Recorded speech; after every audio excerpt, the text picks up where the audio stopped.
Radio check, operators, and welcome to another episode of the Sitrep Podcast, your source for historical military wargaming news, discussion, hobby, and once in a while, even some gameplay. I am your host this morning, Ariskany Jim, and on the field of battle today, we have first our friend Bill. Bill, how you doing? Are you okay after the passage of our friend Ian? I am fine, actually. We somehow got missed, thankfully, so we're good. Yeah. All right. We also have, representing our Northern Brigade, we have Marty. How you doing? Good. Glad to be back. I missed the last show, so back in the saddle, and looking forward to hanging out and chatting. Cool. And we have a returning member, also from up north. We have Chris. Chris has joined us. Hello, Chris. Hey, how you doing? All right. So, again, we definitely appreciate everybody who comes out or checks us out at a later time on YouTube or our other podcast channels. This is, as always, the Sitrep Podcast. Give us a like, subscription, give us a comment if you feel like it. We definitely appreciate everybody's support. And for now, we're going to go over to our cameras. And, okay, here we are, everybody. So, yep, we're up. We're on the right channel for a change. Internet is stable. Wow, it actually kind of worked for a change. Good deal.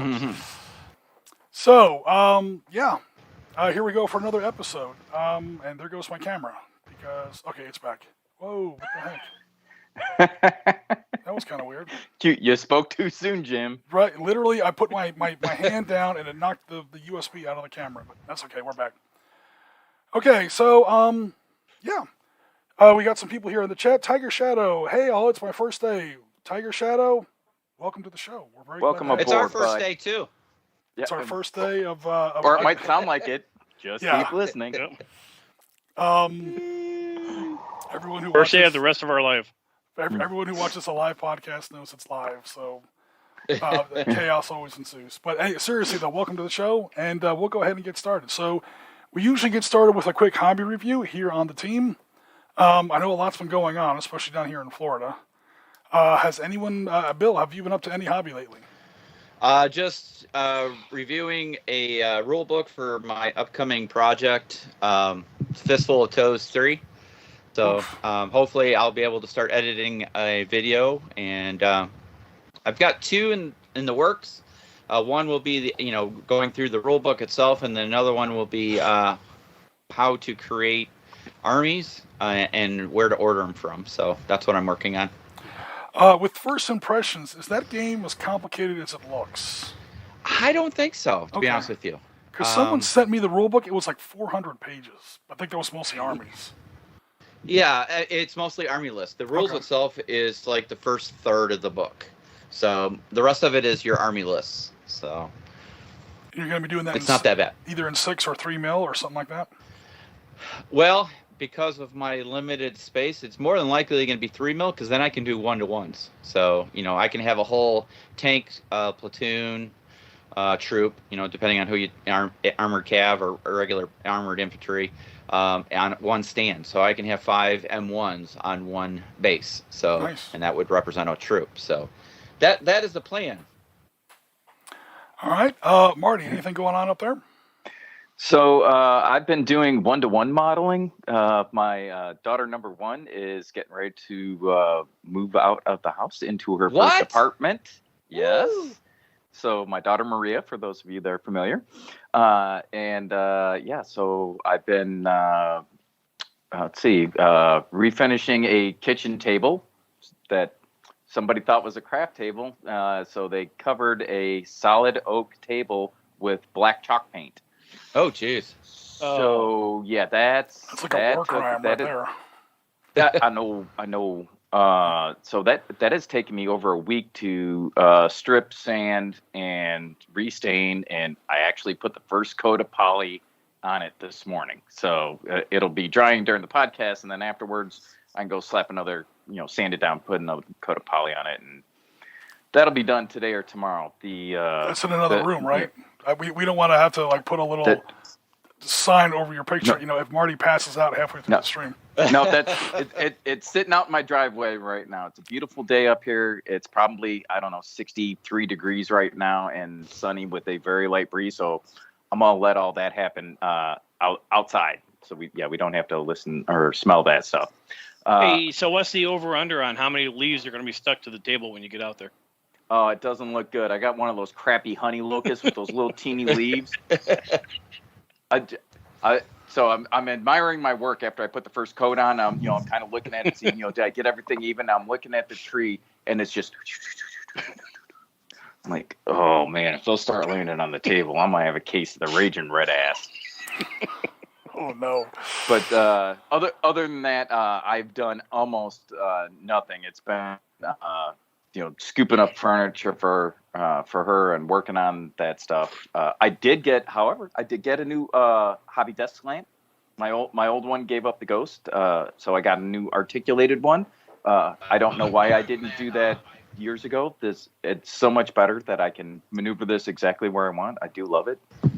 And since daughter number 1 is getting ready to leave, her room will be becoming my hobby operations center. Nice. So Nice. I am planning that move in the next week or two. So once she's out and get a chance to deal with whatever's left in there, then I'm going to transition all my stuff. It's currently up in my loft. I'm going to move all of that into her former space, and then have my own little digs. I'm picturing Marty like helping her, load the car. Here you go. You need anything else? Here you go. Marty has the pickup truck. I'll be hauling all that crap. Yeah, don't let the door hit you in the. I want that hobby space. Yeah. All right, so Benny has joined us. Is it going to be named the Hawk? What's that, Chris? Are you going to be naming it the Hawk? Oh yeah, absolutely. The Hobby Operations Center, the Hawk. So, I'm thinking you need to get that laser fired up, and we make a sign and a logo. There you go. Ben has joined us. He says, hi all, just woke up. Ben, what's going on, man? I know it's Saturday, but it's like 11 o'clock. Ben, in all seriousness, I hope you're doing okay. He's in the path of the remnants of Ian. So hopefully he's not under too much water. Ben's getting hit by that now, right? Or either now or last night. Yeah, well, we hope the best for you, buddy. And Shakos and Sprues, our friend James Cutts has joined us. Says Hobby Operations Center. He's stealing that one. There you go. So it's not copyrighted. There you go. Contact me. We'll work on a joint logo, and then we'll make franchises all over. It'll be great. You cannot steal that would which be is a an gift. awesome name of a game store. What's that? Hobby Operations That would be Center. an awesome name of a game store. Oh well, yeah. Wow. And you don't have any of those down there in the Keys, do you, Bill? Not really. Hey now. Actually, the guy I work with, he's a huge gamer and a fan of the show, by the way. And he Shout him out. His name's Scott. So he's unfortunately in Cape Coral right now, trying to take care of his mom, who is in the path of the storm. I was gonna say, is him he and his okay? Hopefully. Yeah. So he's been bugging me to open up a gaming space. So we've actually been looking at a couple rental spots where we can have nightly like a game club. So the Hawk. There you go. Woo! I'm telling you. We're gonna have to create a life. All right, graphics and logos coming for the Hawk soon. Okay. Nice. All right. I'm done, boys. That's my contribution. The Hawk. There you go. I'm just gonna sit back and listen to the rest of you talk for an hour. Chris, any hobby with you? Well, believe it or not, I've been working on the laser, trying to get that up and running. Okay. Putting it all back together, getting it all re-squared and square dialed and in. plumb. Yep. Cool. So. All right, so I've had a little bit going on. The laser. All right, so the first thing that we had just after last episode of the podcast, Gaz came back to us. What? Gaz and I had a game of Valorant Victory, recreating the long-range desert group, hitting the Barca airfield. This is the night of September 13th to 14th, 1942. So we went over the relationship between the LRDG and the early SAS, not only last episode, but also a great deal during the stream. So I won't belabor the point again, but basically they started to work, especially through the middle and later part of 1942, sort of hand in hand. The LRDG was the Desert Navigation and Survival Unit that would get the SAS to the target. The SAS wasn't terribly good at that in those days. Their first couple missions actually were really, really disastrous. And then once they got to the target, the LRDG would step back, the SAS would conduct a strike. And then throughout 1942, they started to learn from each other, and before you know it, the LRDG was conducting strikes like this.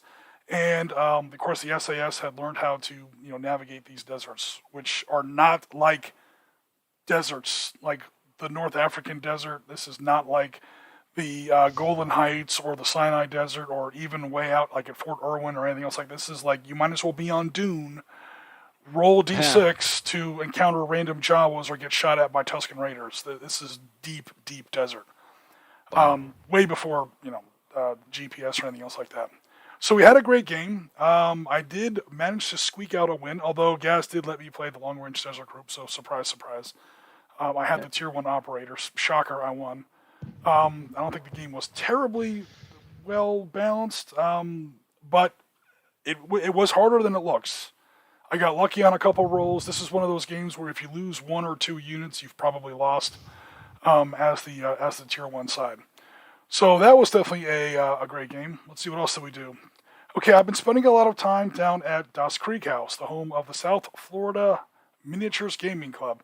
We've put up a couple videos of De Bellas Antiquitatis. This is a light, sort of I don't want to call it a beer and pretzel game because that's almost does it a disservice, but it was designed to fit on an English pub table. So, well done. Kind of a beer and pretzel game. I mean, there's beer involved because you're in a pub. But beer and chips. There you go. Chips. 10 millimeter. It goes from ancient times. I'm not sure how far back you can go. There's tons of army lists. You can go back, I think, as far back as like late Bronze Age. So past the Romans, past the Greeks, you're into like early Egyptians of Ramses II, Hittites. So you're literally at the Battle of Megiddo, the birth of military history, the very first battle that ever took place that a human being actually sat down afterwards and decided to write about it. That's pretty much as far back as you can go. And then here you've got medievals. So it covers a lot of territory. It's a very light game. It kind of has to be when it covers that much time period or that broad of a time period. But we've had a couple of videos on our YouTube channel. Check them out. Here we've got Seleucids versus pre-imperial, so like Republic era Romans. That was a lot of fun. That video is also up on our YouTube channel. It's got a little bit of a play-by-play on it. So if you're interested in this game, check it out. We also kicked off an old game that has been rattling around in my closet, originally called Gladiator Blood and Sand, because it was clearly based on Spartacus, Blood and Sand, the old Star series. Needless to say, we wanted to spruce it up a little bit, make it a little bit more virtual, and give it a name that wasn't quite as derivative.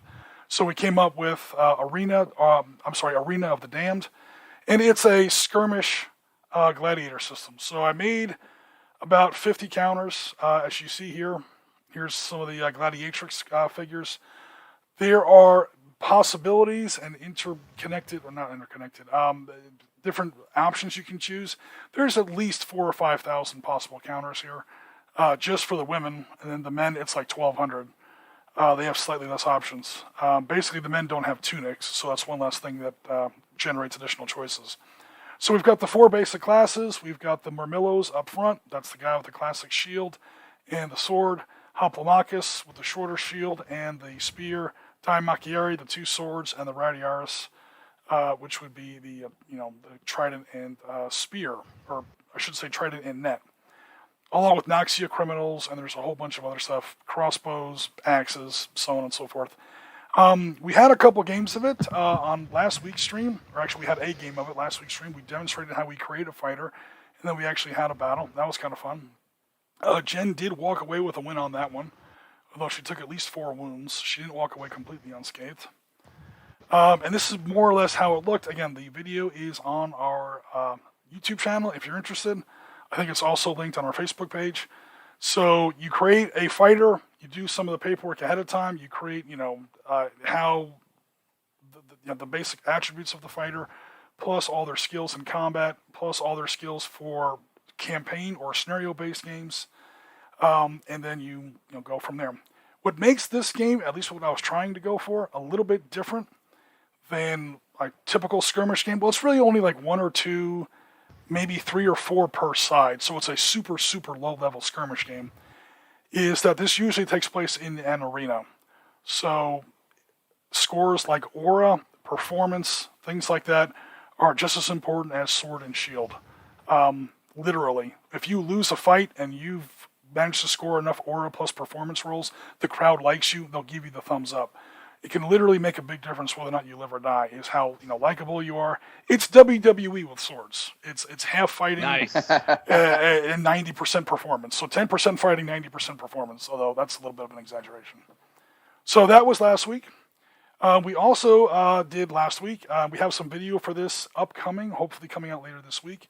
A nice big game of getting back to moderns, because moderns is our our wheelhouse. And we've been doing a lot of ancients lately, so I did want to get back to some moderns. Some 7 days at the River Rhine. So 15 millimeter Bundeswehr West Germans versus Guards Army Soviets, late 1980s. Hence the T-80BU, the T-80Us and the Leopard 2 battle tanks. This is the first time I was able to get 7 days to the River Rhine on a nice big, 8-foot table. Usually I have to do in my living room, which is not an 8-foot table. But this was John Sowerby played the West German Bundeswehr, and Jennifer Bordeaux, if I'm saying that right, Bordeaux, not the Jennifer of Sitrep fame, obviously, different Jennifer, played the leading edge of a Soviet operational maneuver group, and there was on an 8-foot table. So we had a pretty big battle. On an 8-foot table, you have maybe 10, 12 tanks on the table total. So it's not like Team Yankee. We try to avoid like the tank Parking lot. Yeah, the whole tank parking lot thing. It came out pretty good. I won't spoil who won or lost or by how much, because again, we hope to have a video or a couple of videos maybe. It's all recorded. I just have to put it together and edit it. Hopefully part 1 may be as early as Wednesday. But spoiler alert, you do see a lot of burning German armor on the table. Jim, was that your table, or was that at the club, or I had John's? I had to put this is all my stuff. This is all my armies, my terrain. That's a really nice looking table. Oh, thank you very much.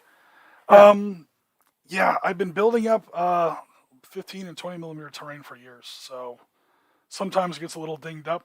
You can attribute some of it to battle damage, but sooner or later you gotta repair some of these pieces. Everything here is. Go ahead. I was gonna say, so I recognize some of the buildings from when you did your video on how to build them from card. Yeah, that's this one right here. I thought, yeah. That was literally in that video. Some of this other stuff was used in Trenton. So Trenton, kind of weird, put a Revolutionary War table on a 1988 battlefield. Then again, this is Germany, and they built buildings. Yeah. They built buildings a lot smaller in the colonial period. So you can take a 20 millimeter colonial building and sometimes get away with a 15 millimeter modern building, depending on where it is.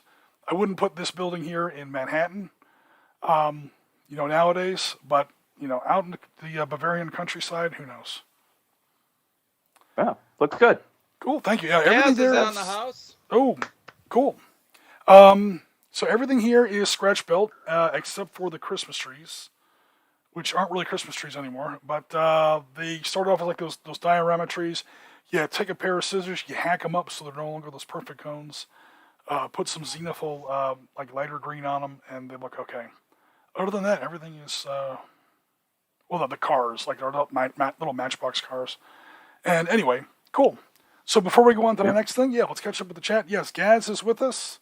So Gaz gives a thumbs up to House Hippolyta. Was that Jen's name? House Hippolyta. Cool. Yeah, that was the name of Jen's little house for her gladiatrixes. So Gaz says, hey there, team. Good to see you all, the Sitrep Podcast. Cool, thanks very much. Thanks for coming out, Gaz, as always. Ben says he was pretty far west to whatever was left of Ian. Okay, cool. So he cool. Get, sometimes those parts of the country that don't normally get hit with hurricanes, even if it's just a tropical remnant, it can cause a lot of flooding problems because they're not used to it. They don't have the drainage. They don't have the, they're not really built for it. But glad to hear everything's okay. Right. Jen says that sheet worked out great. Yeah, this was a bed sheet, believe it or not, at Walmart of all places. It's a dark green. You know what it looks like? Exactly the kind of stuff they make the old OD green skivvy shirts in the military with. Except it's a queen size bed sheet. So I stretched that out. I put some lighter browns and some darker greens on there, sprayed it a little bit, let it dry outside so the fumes wouldn't gas everybody to death when I took it into a gaming hall. And yeah, it worked out great. And it's easy to store. You just, throw it up. Because it's t-shirt material, it doesn't really wrinkle that much. So. Yeah, no, that looks great. Yeah. Inspiration for all you folks out there building your own tables. All right, and for tomorrow, what we're working on, again, sticking with moderns, is Marty took a little bit of we kind of had the same idea at the same time. We talked about it in the last episode. We're doing exercise Talisman Saber. So it's kind of tough to keep doing. For crying out loud, I'm so tired of, the Russians invade Germany in the 1980s. We literally just did it back here. I didn't want to do the same thing again. I do have an opponent for tomorrow's game. Me and our friend Dylan in Australia are going to get together. We're going to do Talisman Saber. So Talisman Saber is a biennial exercise undertaken between the U.S. military and the Australian military. So we're the Aussies. Yeah, so that'll be good. So we're going to have a game within a game, so to speak. We're going to have a Panzer Leader game that recreates an exercise. Long story short, we're going to put U.S. Marines up against, which again aren't these counters. The Marines don't have Bradleys anymore. Marines never had Bradleys. They don't use Strikers. They don't use Abrams anymore. So this is just, it's going to look a little like this, but it's going to be Marine Corps equipment. Up against Australian stuff, which I am building today, actually, for Panzer Leader. So it'll be a very small game, probably a battalion on a battalion. The nice thing about putting two Western armies against each other is when you put down a NATO or an Allied combined arms force, you don't need a Soviet regiment or a Russian brigade, or because you have to outnumber by at least 3-1 to have a decent game. So this will actually help in actually keeping the game a decent size. And I think that's pretty much it for me. Let me double check here. That's definitely it for me. Then we go into community hobby. So let's go into community hobby. Before you do, since you're going to be playing in Austria or Australia, excuse me. Bill, what was that war where the birds? The Great Emu War. Yeah. See, now I got to make up emu counters. And why you got to piss off the Aussies? No, the Aussies are going to have them as one of their troops. They don't want to hear about that shit. Didn't they lose on that? It was it was a Pyrrhic victory at best. It was an embarrassing victory at best. Yeah. It's like 1910. They still haven't lived it down. Yeah. Just as a joke, though, that's actually a great idea. I might go ahead and make up Marine emu counters. So up come the LAV 25s, down come the V-22 Ospreys, and out jump a bunch of emus. All Australian units rout automatically. Marines win. I think you ought to use the Sitrep skirmish rules where the emus can switch sides. Based on morale or randomness or whatever. That is true. They are ill-disciplined troops at best. Yeah, I was gonna say, how highly trained can they be? They're just raging big ass birds. Maybe an AI, and they just attack whatever's closest to them. Or a third combatant. Well, yeah, now we need a third player. All right, so Chris has volunteered to play the emus in tomorrow's game. We log on at 4:00, so we'll see. Luckily, we got 25mm cannon on those LAVs. We'll take care of it. We're all having emu for dinner. It's gonna be great. Hey, check the chat there. Totally. So Tiger Shadows. Tiger Shadow says, "Don't mention the Great Emu War." That actually did happen. It's like emus, like there was way out in the outback. Like there was like a machine gun platoon or a machine gun section were like posted out on the flank somewhere, and then the road back was blocked by a herd of emus. They opened fire on the emus. The emus charged them. And they couldn't get back to him until like the next day, and they were cut off. And I'm not sure of the full story, but it was actually a thing. And then afterwards, the Australian government like slaughtered 70,000 emus or something. I don't know. Oh, jeez. Like I said, they did eventually win, but a Pyrrhic victory at best. Yeah. You join with the emu, it doesn't join you. All right. So, speaking of Australians, this is Dylan's 8th Army Force. Looks like he's kind of going all over the map here as far as he's printing this out, I think, himself, or he commissioned them. I think he has his own 3D printer now. So this is 6 mil. He's printing out, looks like Crusaders in the middle here. These are definitely either priests or sextons, I should say. He's got a bunch of the British Grants, which was pretty much their version of our Lee battle tank, a whole bunch of universal carriers. And for later part of the Desert War, he's got some Churchills, some of the early Churchills. So he's got the whole thing covered pretty much, except for the very, very early part. He's got the mid-war and the late war as far as the desert goes covered. Yeah, he's got a respectable looking force there. Yeah. Participants. Can't wait to see those painted up, Dylan. Participants, 20,000 emus. That must be more tokens than the Soviets. Well, yeah, if there are 50 emus in a platoon, you're going to need at least 20,000. Crap, you need 400 counters. Yeah, that'd be a lot. I don't think that would fit on my table tomorrow. Ben says the bird is the word. There you go. That's right. You just got to stack them right. They'll fit. They'll be fine. Right. Okay, and then we also have him working on some fantasy figures. So he put this in our Discord. I definitely like the way the chainmail came out. Yeah. Very nice. And then, again, Gaz. Remember Gaz was working on this, I think it's a High Elf fleet, like a year ago. I think looks like he finally finished them up, and he finally has them on the table. Yeah, that's nice looking there, buddy. I like this one here with a little side staircase. It looks like a cruise ship or something. Goes up to the back where they have like a little promenade for dinner or something. I mean, I'm sure it's not. Yeah. Now, let's see if you want to follow Gaz. He is on Instagram as is it the Average Miniature Painter, Gaz? Did I get that right? I don't have my Insta up, but he's working on I think a 6mm army right now. Yes, which we're about to get to. Yep. Yeah. English Civil War. So I also like these. I don't know if these Griffins and Dragons are friendlies or not. I don't know if he's got air cover or if he's under air attack or both.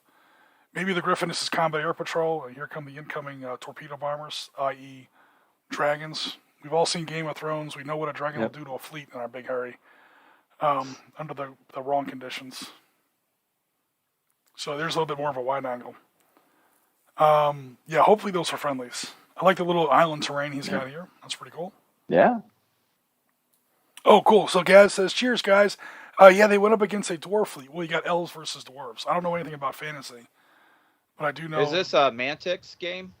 I'm not sure. Gaz will probably answer us in the chat. So, that right, Gaz says. Okay, so we're talking about his Instagram page. Awesome. Okay. Yeah. Yeah, check him out. He's got good stuff on there. And then apparently he worked on these guys for a friend. I'm hoping he got either a really good friend, got something out of it, or got a good commission, because those are really well painted miniatures there. Mm-hmm. Yes, very nice. Okay, cool. Yeah, Gaz says that's fast air support. All right, cool. At least they're friendlies. So he's got a little cap over his carrier strike force there. Like it. Nice. Well done. And then this is the I think he said it was English Civil War Army he was working on. So 6mm. It looks all mounted. There are a few guys on foot back here, crossbowmen. I'm not sure if that's a crew for the artillery. It's gonna say I think those are the crews. Other than that, everything looks mounted.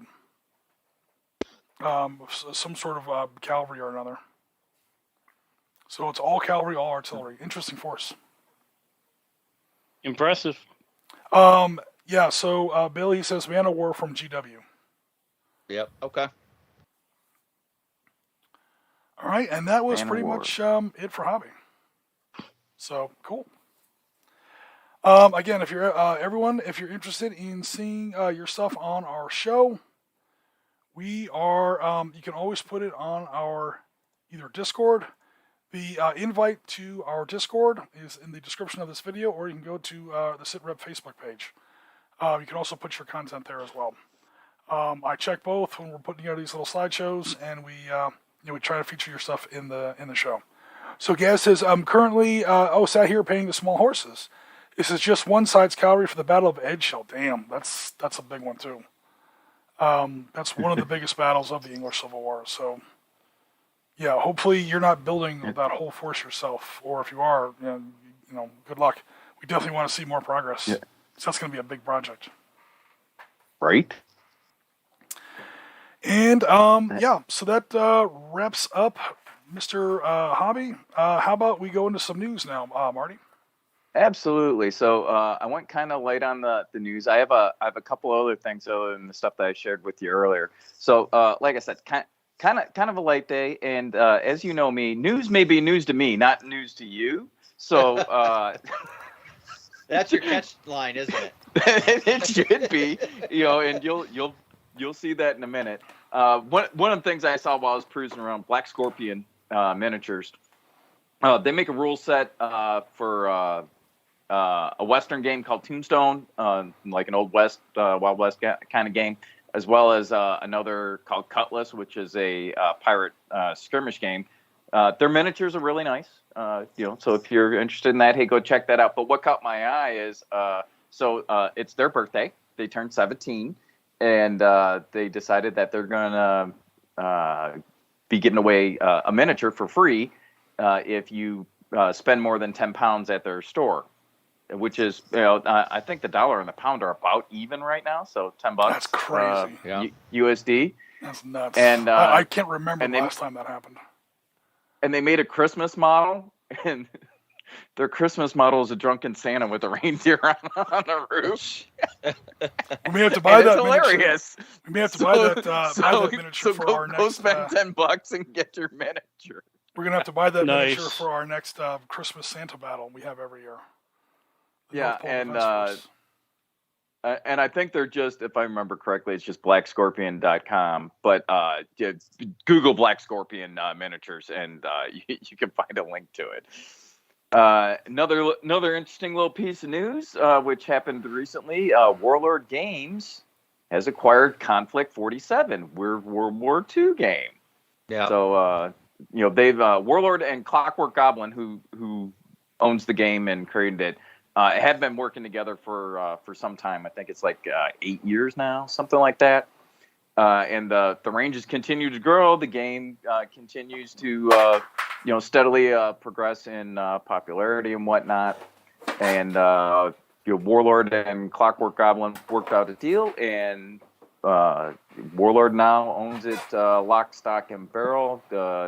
All of the IP, the whole 9 yards.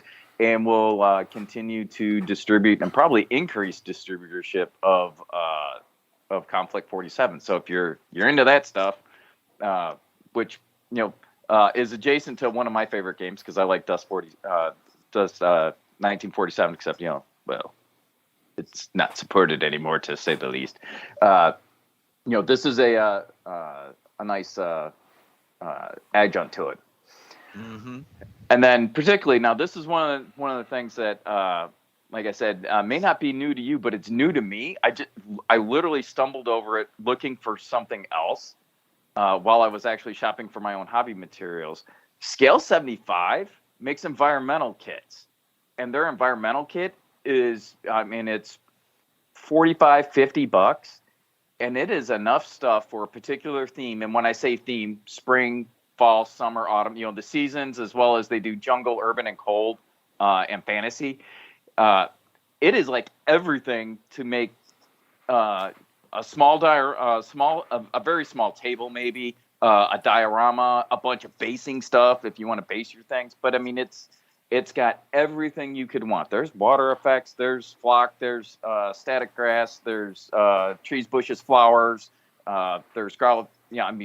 It's the whole thing. So if you don't, if you've just got a small thing, that small project that you're working on, instead of having to go out and get all of that stuff individually, which would probably be much more expensive, if you got a little project, this is a one-stop shop that is pretty cool, and it's like I said, 40, 50, $45, $50 for most of these kits. I thought it was really neat. I did not know that they did that at all, and I was really impressed when I came across it. So I figured some other folks might not know either. Is this the Check it scale out. 75? Normally the guys who do like the really big busts. Is that what they're usually known for? Yes. Okay. 75 millimeter ones.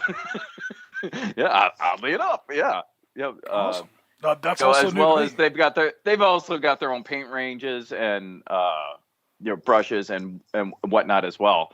But yeah, I did not know that they did any of this type of stuff. So when I stumbled across it, I'm like, hey, this is cool. I'm gonna share with the group just in case others are interested. And then I got a couple of quick addendums that I wanted to share as well. These are both a couple of Kickstarter things, but it goes particularly with our theme. So there is a game that called Close Quarter Battle, the miniature game that is out on Kickstarter now, and basically it is a 2-player game that is set in modern cartel insurgent type of thing, and it's all CQB. It's all close quarters. Doesn't require a bunch of models. Doesn't require a lot of space. But it, like I said, it kind of leans into what we're going to be discussing here in a minute. So I thought I would share that. Hey, this is a thing that's out there. They say it's quick to learn and easy to pick up. The book provides 15 mission-specific encounters for a campaign, particularly on the war on drugs. But you can adapt it to any modern conflict. So if that's something that you think you might be interested, you can go to Kickstarter and just look up Close Quarter Battle, the miniature game. Nice. The other one is hold on, I just opened that one twice. That's not what we wanted. The other one's In Country. And give me a second to get to it. That's also on Kickstarter. In Country, because I clicked on the wrong thing and now I can't find it. In Country. Oops. Kick. Start. But that's a. Nope. That's not what we want. There we go. All right. So,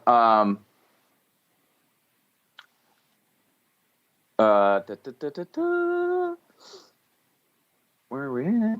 Hold on, I can't get to it. While you're thinking of that, let me just do a couple quick things. Sure. You're accusing Marty of thinking? Yeah, I know. The first thing is just a reminder to everybody that the podcast is now back available not only in the video format here on YouTube, but on audio format throughout all podcasting software platforms. Whether you go directly to our podcasting site on Podbean, you can get on Google Play, Apple Podcasts, Spotify, Amazon Music, everything any platform that supports podcasts, you can find our podcast. So if you want to listen to it in the car or working out or whatever, it is available there. So let your friends know as well that you have other options if you're unable to watch the video. So there's that. Yes. We've lost Marty's picture. Way to go, Marty. Oh, hold on. That's the bad thing about doing this on my phone. Somebody Well, has while tried. he's working on that, I've got another quick news item, Go ahead. just as a backup. Vallejo has re-released their game paints. They've reformulated them, and they're a higher pigment density and a new formula that goes on better. They worked with Angel Heraldez. Who else? They worked with several of really good painters to come up with the new redone paint line, and they also are coming out with their own version of speed paints. So it looks like my preferred paint company, Vallejo, has answered the call to Army Painter and Citadel Paints on their speed paints and contrast paints. So I'm very happy and excited to hear that, because I always do prefer Vallejo personally. I use Vallejo airbrush, Vallejo washes, and Vallejo matte varnishes for sure. Yeah. So. Yep. So with that, are they gonna? I know for a while it was hard finding anything Vallejo. Are they getting better with catching up with their distribution? I mean, it's like everything. I mean, Yeah. you know, I only time will tell. But they didn't particularly address that in the news release, so I'm hoping that they've answered that thing. So, all right, Marty, I'm sorry. All right, so it took me a minute. Of course, my computer decided that it wanted to update, so it took it a second to quit doing this thing. However, Enemy Spotted Studios has a game called In Country. It is in Kickstarter now. You can also go to enemyspotted.studios.com and see one. They've got a bunch of other games if you're into that. But this is a real world military type of game that you use U.S. Rangers, you use some Russian Special Forces, various other military and insurgent groups. And it is designed to be one of a small, fast play game. You know, they say that it's one of those that's quick to learn, hard to master. You can play in as little as 30 minutes, and it takes 10 minutes to figure out the rules. So, they have some models that go with it. Excuse me. So, it's basically platoon level and smaller. Obviously, it's a skirmish game, not that big. But you can see more information about that by going to either the Enemy Spotted Studios webpage or go to their Kickstarter. It's still on Kickstarter, and that's where you would need to purchase it currently or back it for purchase. But, again, that one kind of leaned into our topic a little bit. Looking at some of their scenarios, it looks like there's a lot of opportunity for urban warfare there. So Cool. There you go. That's the news from me. So we got a couple questions on the news. Gaz asks, could you use Conflict 47 for Dust 47? So the answer is kind of yes and no. So Dust 1947, it's no longer supported, but each of the vehicles came with vehicles, characters, whatever, all came with their own stat cards, right?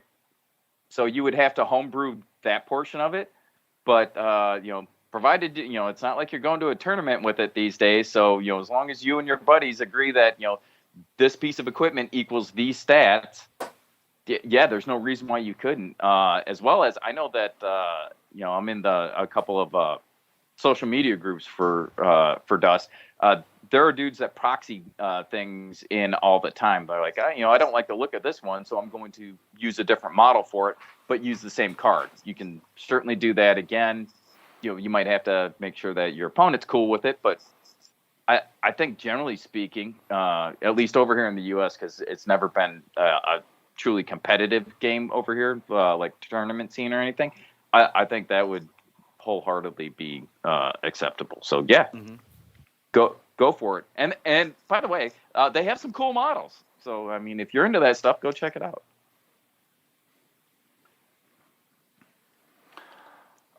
Cool. Oh, so Gaz says, yeah, there is going to be a lot more for that Edge Shield army, but he's only going to paint a portion of them for the event. Awesome. Cool. Yeah, 75 millimeter. Again, I'm not terribly familiar with their product line, Ben, but it's big, and it's not always a full miniature, and it's often more of like a hobby or a display piece than like you're gonna paint 50 of these and put them on the table. I mean, that would be an awesome looking table, but it would be kind of big. Yeah. Yeah, they do make some, but like you said, generally speaking, those are display models, and they have a lot of busts as well. But they have some really cool stuff. If you've ever if you're a duffer like me, and while Gaz calls himself the average miniature painter, we all know that's not true. He's an excellent painter. I would say that I am an actual average miniature painter, but that could be a good way to kind of stretch your skills and try something new. So, whether it's through them or someone else, if you want to try some new techniques or just a palette cleanser because you paint so many little dudes, and how many times can I paint multicam on a 28 millimeter guy? That's BattleTech for me. I mean, so many greens, grays, browns, tans, gray, greens, browns, tans, gray. It's just an all you get. Greens, browns. Yeah. I want to paint some wild ass blues, purples, pinks, So BattleTech. And okay, I got that out of my system. Back to work. Greens, browns, tans. Yeah, I want to use all the other paints that came with my set. Yeah, you can tell historical. Yeah, you can tell a historical gamer. He's got his little rack of paints, and it's like empty, full. Yeah. Yeah, paint. Not a lot of use for that. Yeah, that's the color I don't use ever. Scale 75 also has a number of models, war tanks, fantasy figures. They're not scaled by millimeter. They're like one. I saw the war tanks on their site 1 to 100. But they do have a lot of stuff. And Marty's got a friend who has changed all of his paints over to scale 75. He likes those better than. Yeah, I mean they're heavily pigmented. They're very matte, so just be aware of that. Oftentimes I was gonna say for us that's a good thing. Yeah, but they, if like for instance, if you're used to using GW Citadel paints, it is going to act and look significantly different. So it might take a little getting used to. Perhaps don't start with your best model. get a little mileage on the brush, practice that, so that way you can see what that stuff looks like before you when the whole contrast run across your army. When the whole contrast painting craze hit like 2 years ago, everyone started using those contrast paints, and those are fine. But wow, they come out glossy as crap. And like the first thing you got to do when you're done painting them is like just drown them in matte varnish, because I mean it's great paint and it does go down fast, but it does add a step. Unless you want your guys looking like they just climbed out of the pool, wet and shiny. Yeah. Well, 90% of the times I'm gonna matte varnish whatever I've got anyway. So, that hasn't been a great concern for me personally. But yeah, you were gonna get some shiny dudes out of some of those. I have not used the new contrast paints at all, so I can't speak to those. But those look like they are much more intense. Have a lot more pigment, brighter colors. Can be very vibrant. So, which brand are you talking about, Marty? Contrast paints. Oh, GW. Okay. The ones that make contrast paints. Yeah. Well, scale 75, they have, some of their contrast. Whatever. They do not have contrast paints. They have their own little name for it. I forget what they call it. Yeah, I forget. But yeah, I've the only ones that I've used has been the some of the GW ones. So no speed paints or Instapaint or whatever else is out there these days. There's a lot of companies that have developed their own line of that type of paint, but I've only used the GW ones. Yep. Cool. So Gaz says thanks for the answer, Marty. And Tiger Shadow is still hung up on the emus. He says I substitute all miniatures for emus. You guys are. I got to make about 40 counters tonight anyway, counter templates anyway. 41's not a problem. I'll just go get a random bird silhouette on some PNG somewhere, slap it on there. Emu. No range attack, but their close assault value is going to be insane. So get ready for that. And Australian units, -5 on a D6 for morale, because they're just going to run in terror. That's hilarious. But literalist, right? I'm sorry? Just kind of mob rules. Yeah, we'll figure out some like random movement or something. It's a swarm army. Yep. So Shakeless and Sprue says scale 75 ones are very different. Okay. So we're talking about the different kinds of speed paints, either the GW contrast or the scale 75 ones. Cool. Yep. All right. So anything else for news or in the community? Any other questions or comments about news? If not, we will jump into our topic briefly and wrap up the show. Let's do this. Cool. Let's rock. All right, so we are now one technically day late, September 2022, the month we just kind of got through. Does mark the 80th anniversary of the granddaddy of all urban combat, of all urban battles, or at least all modern-ish urban battles. Of course, Stalingrad was not the first modern battle, or not the first battle to take place in a town or a city, but when it comes to a lot of the things we think of today as modern or modern-ish urban combat, Stalingrad is kind of one of the first big ones. If not the first, one of the first big ones. And holy crap. I can promise you guys this. Let me put my historian's hat on for a second here. Almost any numbers you're going to read on Stalingrad in commonly available sources are just flat out wrong. The Germans lost upwards of 300,000 people in there, and the Soviets admitted to 45,000 losses. The number's closer to 1 to 1.5 million.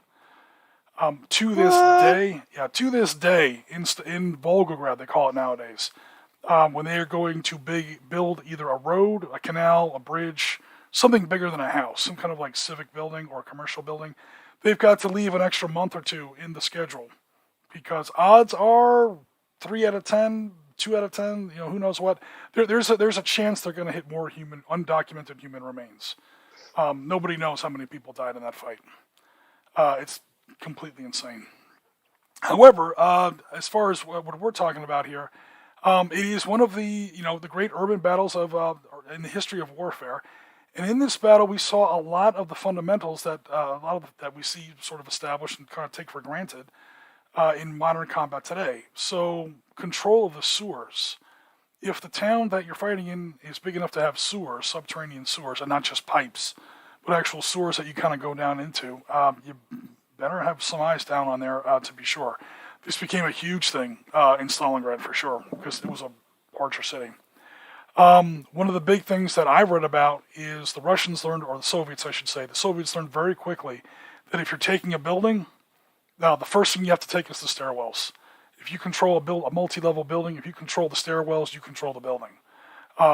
Clearly, there weren't as many elevators as there were nowadays. And even if there are elevators, let's be real. If there's an elevator in your modern building, that building probably doesn't have power if it's in a war zone.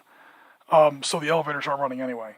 So once you control the stairwells, again, I'm not sure how detailed you guys get into your modern combat, or if people want to talk about it in the chat. But if you get into those internal, like you take the roof off the building and you've got rooms inside to actually move your figures around, do you have stairwells, and do you have rules for control of those stairwells? Can you change levels of a building without a stairwell? Maybe a breaching charge through the floor, you can jump down through the hole, but now you're going to have rules for that as well. Speaking of breaching drills, I mean, we've all, trained or practiced it at least once. Thankfully, I never had to do it in real life, but they did teach it to us. I went to Combat Town. I went through my little MOUT Training, Military Operations and Urban Terrain. I don't know if they still call it that, but back in the ancient days, that's what they used to call it. So, you have to sort of have rules for that. I know Force on Force has rules for this.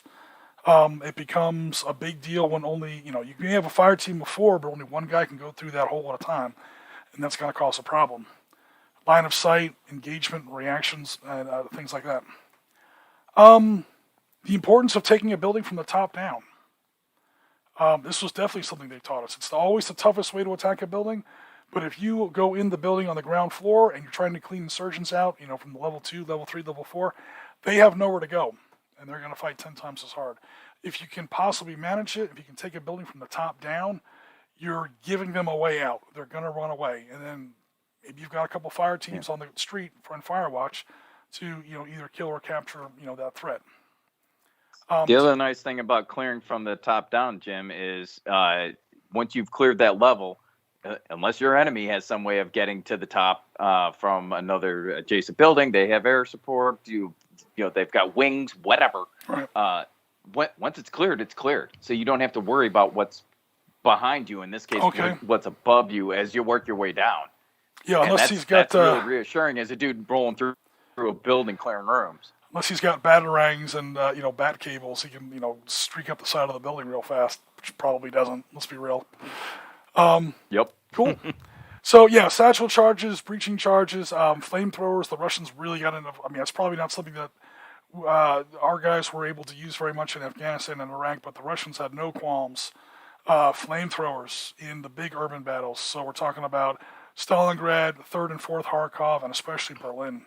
They had entire battalions of flamethrowers. They called them like special engineer sappers. They were just basically flamethrower guys. So I mean, the Marines use a lot of flamethrowers on Iwo Jima. They weren't usually at the battalion level. And it'll be like a detachment at the battalion level, be like the whole freaking battalion is just flamethrower guys. So aren't flamethrowers against the Geneva Convention now? Didn't they rule that after the war? which war? I don't think you. World War II. World War II. I hope not, because we use a lot in Korea and Vietnam. I was gonna say, I don't think that they're. I think there was some condition on their employment, but not the actual use of them themselves. Because I mean, we used a crap ton of them in Vietnam. Yeah, you're right. I stand corrected. I mean, who knows? But I think you're right. I think there was some restriction on, like, you're not supposed to straight up try to burn people with them, kind of thing. You know, kind of like the 50 cal is supposed to be used against equipment. We all know this story. This is one of the first things they taught us. Yeah. 50 cals are only allowed to be used against American equipment, against enemy equipment. So if you shoot your 50 cal, what do you tell them? I was shooting at his helmet, sir. I was shooting at his headgear. Canteen. That's all equipment. Rucksack. That's all 782 gear. I was shooting at the vehicle behind him. Yep. The bullet went right through him and hit the vehicle, so I engaged the target. Don't yell at me. Like flamethrowers. Easy for you. You got the I know. I'm sure napalm has been restricted somewhat too, right? Yeah, and again, we don't always play by all the rules. There's a lot of treaties we've refused to sign. I know America has one of the big countries that has refused to sign the whole landmine ban treaty, and there's various reasons for that. So we don't always, kind of go by it. I mean, it's been 80 years now. We still call, I don't know if we even still use the weapon, but the old 4.2-inch mortar, we still call it the chemical mortar because it drops smoke. It's white phosphorus, but it's still technically a smoke round. Yeah, until you get hit with it. It's there are rules about like when you can use it. People used to. Technically, there's a lot of squawk about the thermobaric bombs that we use, not only the very end of the Gulf War, but also against the caves in Afghanistan. Fuel air explosives. Those are the poor man's nuke, they call them. We'll still use them. I mean, Tora Bora got a bunch. Yeah, as long as you're not dropping them on civilians. That doesn't even stop everybody. That doesn't stop Israel. Operation Cast Iron dropped a whole bunch of white phosphorus all over civilians in Gaza on Christmas Day. So Merry Christmas. Yeah, here you go. Yeah. Santa's got something Here's special. Your gift. Something special. You thought you were getting cold? You wish you were getting cold. How about some 2,300 degrees Fahrenheit that pouring water on it doesn't put it out because it burns too hot for that. Then again, they did launch rockets, I think also on Christmas Day. That's kind of but 2008, I probably have some of my dates off. Somebody shot something at somebody in 2008. I just remember it started on Christmas Day. But then again, they get a lot of flack for that. So when it comes to some of these weapons, I just remember to highlight the hypocrisy that sometimes flies around with this kind of discussion.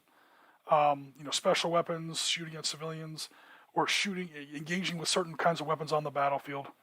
In World War I, the Marines went into Belleau Wood, and they got the name Leatherneck and all that crap, or Devil Dog and all that stuff. And they were using 10-gauge Winchester trench guns, basically shotguns. 10 gauges. So, the Germans got one look at that, and they freaked the hell out, and they went straight to... there was no real Geneva Convention in those days, but they went to all these international bodies. How dare these crazy Marines, these goofy-ass Americans use shotguns? This is a weapon against... This is the Imperial German Army who invented mustard gas, deployed it against the British and the French, and were the first ones to use flamethrowers in combat, less than a year before. Yeah, they also had a little thing. What did they call that? Osgene? Yeah. And and they're complaining about a 10-gauge shotgun. The people who use flamethrowers and mustard gas. So sometimes there's a little bit of a two-sided thing. And if you want to go way back, the Americans would put literally during the American Revolution, they wouldn't just shoot a musket ball at you. They would cast a musket ball to have a nail through it and shoot a British officer with that. First of all, shooting at officers, how dare you? But then they would hit him with this special bullet that had a nail cast through it, and then good luck, surgeon, getting that out. That's why the word American ingenuity was brought into play. There you go. And then, when the British would complain about that, we would complain back. You're the one using that triangular silhouette bayonet that is specifically designed where it will not cut you. It punctures you in a triangular, cross section that no surgeon can close. And you did that on purpose. So, I mean, let's face it. When it comes to combat, it's not a clean game. Almost ever. Yeah. Unfortunately, it also gives you some very good cadences. Oh yeah. Like some good songs. Napalm sticks to kids and all that. Napalm sticks to kids, burns off their hair and their eyelids. And YouTube just strikes us. That's fine. We should be so lucky. We are starting to get ads on our 30-minute or less content, which is annoying for our viewers. Wait a minute. We're not there yet. It is a good sign. They're starting to notice us a little bit more. I was just gonna say that's 972. They've been doing it revenue? for a couple months now. Yeah. Yep. All right. So anyway, I probably rambled about this enough. I'm just wondering if anybody in the community or if anyone on the team had any kind of thoughts about or had run across these kinds of rules in their games before. Sewers, multi-level buildings, combat within buildings. Of course, sometimes you got guys who can take the roofs off their buildings so you can have a shootout in the hallway. I don't usually do that. Civilians and insurgents, limitations on collateral damage is definitely one that I've seen. In Force on Force, Hue City was a big one like that. We had that in our 50th anniversary of Hue City series a little while ago, and we also run across it in Tactical Command Middle East. That's basically like 4th edition Panzer Leader. That's not even like a scenario rule. That's just baked into the rules of the game. If you fire, well, you baked it into the rules too, Jim. A Sitrep skirmish. Right. So I mean, it's actually part of the game. So I mean, it's in a lot of games right now. Casualties. Once it gets past a certain point of history, it almost has to be. It's it's not something that you can be optional or you can use it if you want, kind of a thing. Because I think we passed it 10 years ago or 15 years ago. Where more than 50% of the world's population lives in cities, 100,000 persons or more. Basically, more than 50% of the world now lives in a city, depending on what you call a city. So, warfare is going to follow the people. And more you're going to have civilians in the way. And the whole idea of the battlefield is coming up. That word's going to have to change sooner or later. There's no such thing. It's a battle block, or it's a battle town, or who knows what you want. Battle space, I guess, is what a lot of people are calling it. But you got mines, IEDs. I've experimented with IEDs in Modern Valor and Victory. That's scary, as it should be. It actually does make you a little nervous playing the game because you don't know what the hell that thing is, and all of a sudden it goes makes off. you even more nervous driving around them. Oh, I bet. 525. Proud Irish. So stairwells, breaching destructible terrain. If you're going to blow a breach in a building, obviously you're not going to punch a hole in your terrain. So you put like a little breach counter on there or something like that. I was just wondering if anyone had any ideas about that. And apparently there's chaos at the Schaefer house. Yep. Which brings up another thing. How about using dogs in your... we've talked about this a couple times before. A lot of times dogs are used in urban combat too. Not only for bomb War sniffing, dog. but, they're the first guy through the breach. Well, I mean, if you really want to go back, I mean, the Marines were using dogs in World War II on the islands. So, I mean, as far as I know, the dog has had a place in war going back to ancient times. Irish wolfhounds, and they use dogs in combat and conflicts since way back when. Romans used to use them to help guard their camps. Yeah. To cut down and on then how you many had sentries the were needed. And Marty's on mute.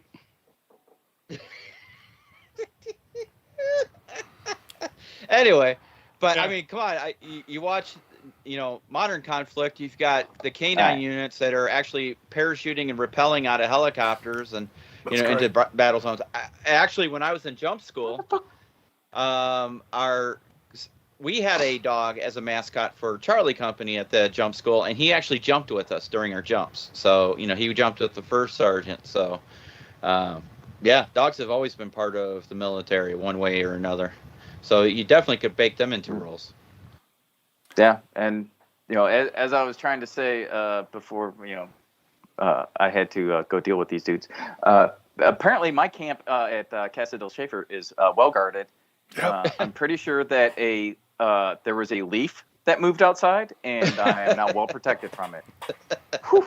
Hey, maybe he's protecting your table that you're trying to hit the varnish try on. Hey, Jim, you might want to catch up on chat while you can. Really? He knows we're talking my about dogs. He knows we're talking about him. They're on some new shit today. I don't know what that is about. Okay, so we were talking about Conflict 47. Now we are and Gatsby, the bayonet was just so our boys didn't chop their fingers off while fitting it. Okay. So the second I start talking about British bayonets, the Englishman's got to step up and start. Yeah. Well, excuse me, dude. It was that we could not heal and stitch our wounds closed. We all know it. We all know this. Jim, well, we just put a nail in our bullet so that way the lead had something to stick to when we cast them. Yeah, exactly. This way, the surgeon he could stick the bullet in the wall and he had a place to hang his little apron when he was done chopping your leg off. We were trying to be considerate. It would have been knife edge. We wouldn't have had troops with any fingers.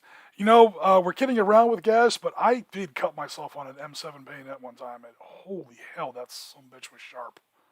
It was one of those cuts I didn't even feel it, and then I'm setting a position of attention, and I basically promoted myself to corporal ahead of time. I had this blood stripe going down my leg, and that's literally what they said. Oh, you think you're a friggin' corporal now? And I looked down at this stripe of blood just going down the side of my leg. I'm like, oh, no, crap, I almost cut my thumb off with the friggin' bayonet. So, in all seriousness, yeah, that is kind of true. So Gaz also says, Jim, all I know is that to kill the interpreter first in 13 hours. So in one of the play tests, which sadly I don't think ever got on stream, it was a dark play test. Maybe it was on stream, I can't remember. We were testing out that game in preparation for 13 days to 13 hours. And I was playing the GRS operatives, and I just made an interpreter check, then got a lucky roll on street events, made an interpreter check. By the time I got to the console, I had 4 technicals, 30 Feb 17 guys on top of all my guys. He had completely wiped out his entire force. He got some new guys. I instantly threw a stack of $100 bills at him. They joined our side. It was basically a Feb 17 parade. It was the end of the movie, just 8 hours too early. Mostly because just got lucky with that interpreter. You can technically win that game without the interpreter, but it's hard. Oh yeah, you want that guy. Yeah. Yeah. I designed it so that you didn't need him, but wow, is it hard to win without him? And or at the very least, it's easier to win with him, to be sure. So Tiger Shadow says, I've noticed lately that some of the newer fast play systems skip over stairwells and such, instead refer to going up and down a level, nothing in between. Yeah, see, that's the kind of thing, Tiger Shadow, that's the kind of thing I'm talking about. We all like games that, it plays in 30 minutes or less. You can learn it in, 20 minutes and you're playing in an hour. There is a basement to that, I feel. And I think we're kind of losing something where if you want those big chunky games, that you can have them. I'm not saying go all the way to Advanced Squad Leader. Advanced Squad Leader, especially in Stalingrad, had 4-story buildings, stone, not brick, wood. Here are the stairwells. Here are the windows. Your MG-42 crew is on the 3rd floor. Your Soviet mortar crew is on the 4th floor. Except, there's a hole in the roof so we can fire the mortar out of the building, which was a tactic used in Stalingrad. The Soviets, by the way. But yeah, you would have one hex, and it would be in the stack. Germans controlled the 1st floor, the Soviets controlled the 2nd floor, Germans controlled the 3rd floor, and you had to track all that mess of these little tiny hexes that weren't physically big enough to allow you to really get in with your big freaking fingers to, manipulate that's when people started buying tweezers and little bits of string, and oh man. So in there, there's got to be a happy medium someplace. Yeah, that seems like a lot of work. I mean, it was That's realistic. Squad leader. Yeah, squad leader. Squad leader doesn't take any shortcuts. Yeah. There was a box of squad leader at our battalion, and they encouraged us to play it. It's just most of us couldn't get our head around the rules.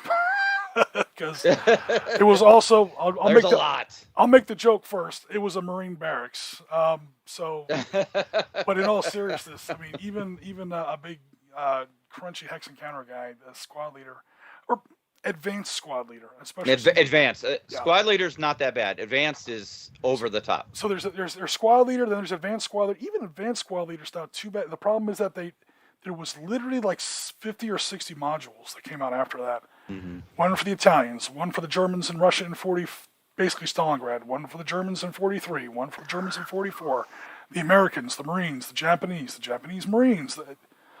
And every one of them just started adding a few more rules, adding a few more. It became BattleTech, another successful module, or a few more rules, or Flames of War 3rd Edition. Before you know, the whole game becomes this, top-heavy inverted pyramid of rules that often just doesn't work. But they did do urban combat pretty seriously. Yeah, I think a lot of times with those smaller skirmish games in particular, if you are actually, if you have a physical table that allows you to, that has like an actual stairwell, for instance, and that you're able to move between floors, a lot of times they just address that by, the regular line of sight rules. If you can see the dude, you can take action kind of thing, whether it's special rule for like stairwells in particular. I mean, games these days, being skirmishes, they're really for fast play. They don't want to get bogged down in rules. So, controlling a stairwell, blah, blah, blah. It's literally how fast can I hit and run and get through, because what is one of the big taglines these days in games? You can play it in 30 minutes or less. Or there's a game that's on Kickstarter now. It's a modern game. And I meant to mention it, but I can't find the link for it right now. It literally says you can play this game in 15 minutes. How deep can you go in 15 minutes, I was going to say, I don't know that I want a game that short. Right? I understand why they want to do it. They don't want people to go back to playing Call of Duty or PUBG or whatever, So I get it. And if you want to get super technical into like running up a stairwell, like there's literally Call of Duty for that. But I don't know. There's no tactics in that game. At least not from many of the plays I've seen. I don't play it myself. I'll probably play 40K before I play Call of Duty. That's probably a little truth. It's probably a little truth. Wow. And at least 40K has units on a table I can maneuver around. Call of Duty is just like, run and shoot. There are no tactics to that chop game. the head literally, off a chicken. Can I camp out somewhere and shoot? Yeah, chop a head off a chicken and throw them out and have them run around spraying blood everywhere. You die in like 2 seconds. Anyway. Okay, so Gaz says... Call of Duty is still better than Fortnite. What's that? Call of Duty is still better than Fortnite. I don't know. Joey loves Fortnite, but, he's 10. Well, I was going to say... Yeah. We're going to give Joey a pass on that. That's the demographic that's designed for. Nice. So Gaz says, okay, so with modern equipment and tactics, what, in each team member's opinion, is the right scale to play at to best represent weapons ranges and unit level tactics? Oh, no. We're going down the range discussion again. I know my answer, but I'll let you guys go first. Well, I think that depends on the weapon system, to be honest, because the appropriate scale for a tank is going to be different than the appropriate scale for, say, a rifle or knife. Well, yeah. Well, I wasn't going to go there. Is that like unit-based tactics? Level you're playing. That's kind of what he's asking. He's asking like what is the best? Is it level? a 6-man team, or if you're talking a 6-man, 12-man team, or are you talking a squad size? Are you talking company size? You really have to look at the size of what you're playing. Obviously, if we're talking skirmish, we're talking team to squad, maybe platoon at max, but really you're talking teams. If you really want to get in the nitty gritty, if you're looking visually, then obviously 28 mil visually. If you want to talk accurately, you're going to have to talk micro scales. 6 mil, 10 mil, maybe. Especially modern weapons, because if you look at some of the rule sets like Skirmish Sangan, they have very realistic. We've covered all this. Yeah, in past they've got episodes. legit range bands. Yeah, and some rules say it's table edge to table edge, depending on the scale. So it just depends on what is the setting of the game. If you're talking honestly, and Jim and I have talked this ad nauseum, armor really should be done at 6 mil, ish, to get you that range, on an 8x4 table. Even at that, you're, really, are you truly at the true range of a modern gun barrel on a tank? So it just depends on what the objective is, really. So if we're talking about like a unit based, because he's talking about like unit level tactics. All right, so I guess it depends on like Bill was saying, like what kind of unit we're talking about. So to kind of put a box around the question, just so we're not all over the place. At least for me, and reasonable men may differ. If I want to play with vehicles, I do Panzer Leader, because Panzer Leader, every piece is a platoon. A decent sized battle is going to be at least a battalion. Like tomorrow's micro game, it's going to be a very small game of Panzer Leader. It's going to be 2 reinforced battalions against each other. Really, it's usually a regiment, sometimes a brigade. And that's the level that those kind of units engage at in most like non-insurgency actual battlefield conflicts. A single team, 2 mech platoons, 1 armor platoon, or vice versa, plus a command element and maybe some ITVs.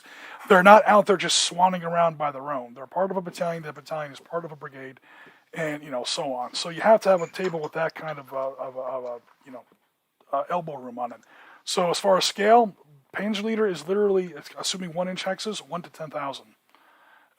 If you're anything bigger than that, you've got problems when it comes to modern vehicles.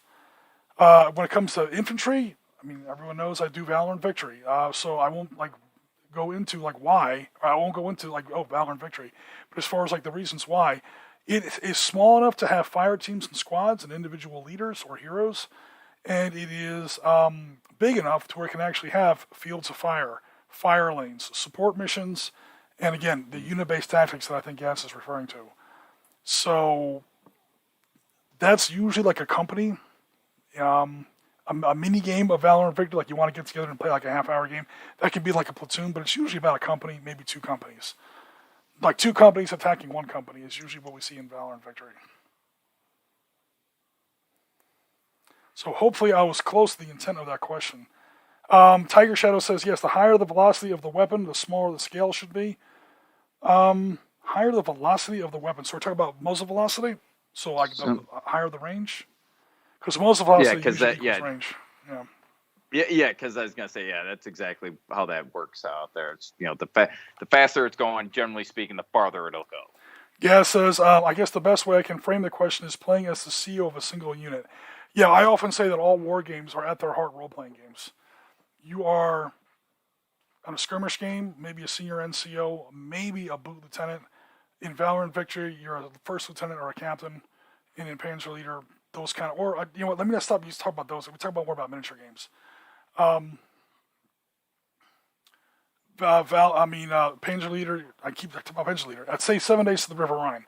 7 Days to the River Rhine is you're at least a captain, something like that. It depends on what level of command you want to play at. Something where each player commands a unit rather than overall command. So you're talking about like a team play, something like that, guys?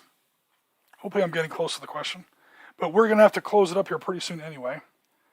So Gaz says something where each player controls a unit rather than has overall command.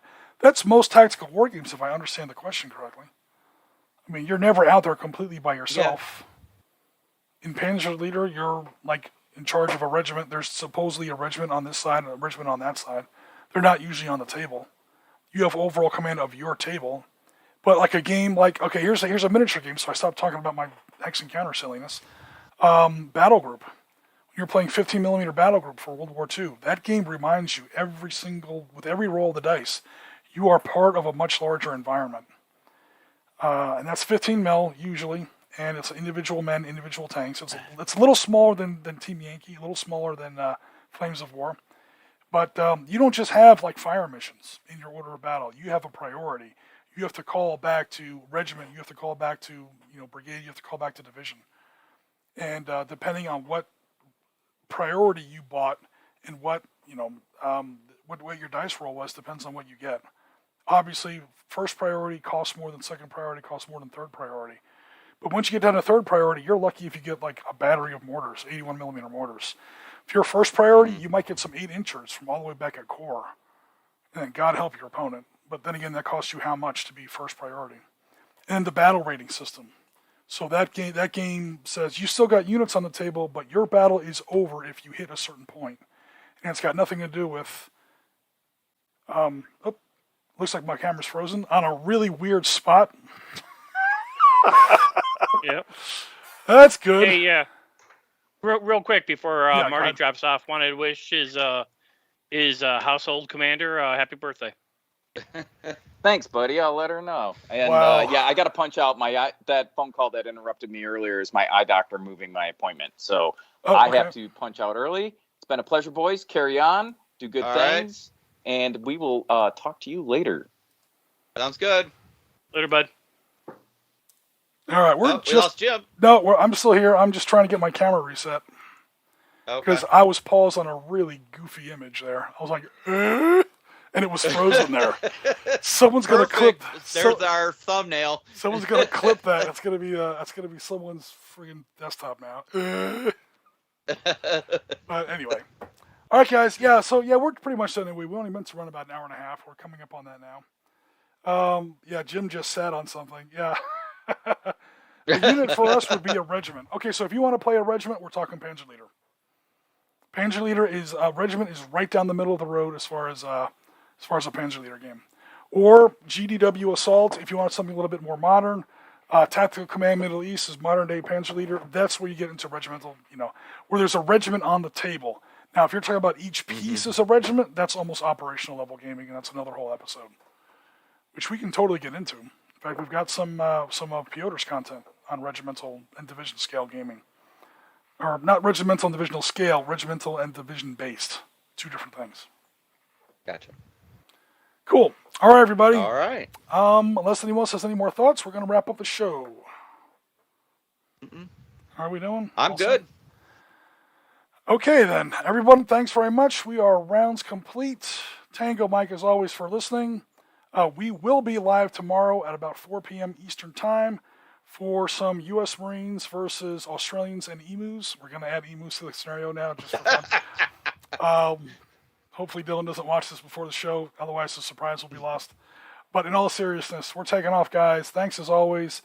This is Risking Jim for the Sitrep Podcast. We'll be in touch later this week. Take care. And, happy gaming.